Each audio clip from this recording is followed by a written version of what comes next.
بسم اللہ الرحمن الرحیم۔ السلام علیکم۔ عرب قبل از اسلام، یعنی اسلام سے پہلے عرب، چونکہ عرب اپنی فصاحت اور اپنی زبان اوری کے مقابلے میں ساری دنیا کو ہچ سمجھتی تھی، اس لیے اپنا نام عرب یعنی فصیح اللسان اور دوسرے قوموں کو عجم یعنی جولیدہ بیان رکھتا تھا اسے قرار دیا، اور عبد المطلب نبی اکرم صلی اللہ علیہ وسلم کا نانا جان۔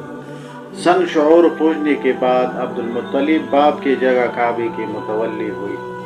اپنے زمانے تولیت میں یعنی سرپرستی میں انہوں نے جاہ زمزم جو پڑھ کر گم ہو گیا تھا پتہ چل کر اس کو صاف کرایا۔ عبد المطلب نے منت مانی تھی کہ اگر وہ اپنی زندگی میں اپنے 10 لڑکوں کو جوان دیکھ لے گی تو ان میں سے ایک لڑکا خدا کی راہ میں قربان دیا جائے گا۔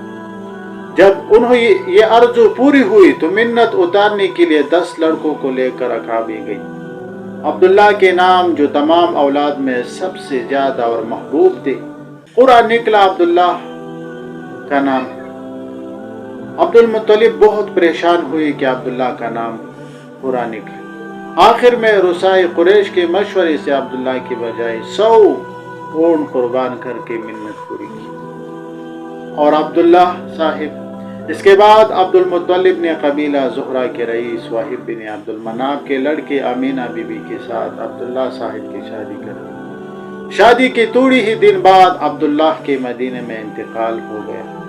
عبداللہ محبوب خاندان تھے، اس لیے ان کے جواں مرگ کا ساری خاندان کو صدمہ ہو اور ولادت باسعادت نبی اکرم صلی اللہ علیہ وسلم۔ عبداللہ صاحب کے وفات کے بعد چند مہینوں بعد عین موسم بہار اپریل 571 عیسوی 12 ربیع الاول کو عبداللہ کے گھر میں فرزند تولید ہوا۔ بوڑھے اور زخم خورد عبد المطلب پوتے کے تولید کی خبر سن کر گھر آئے اور نو مولود بچے کو خانہ کعبہ میں لے جا کر اس کے لیے دعا مانگی۔ 7ویں دن حقیقہ کی، محمد کا نام رکھا اور کل قریش کی دعوت کی۔ محمد کا نام عرب میں بالکل نیا تھا۔ قریش نے اس نام رکھنے کا سبب پوچھا تو عبد المطلب نے کہا تھا کہ میرا فرزند ساری دنیا میں مداح و ستائش کا مرکز قرار پائی ہے۔ اللہ تعالی ہم سب کو نبی اکرم صلی اللہ علیہ وسلم کے احکام اور سنت پر چلنے کی توفیق عطا فرمائے۔ فی امان اللہ۔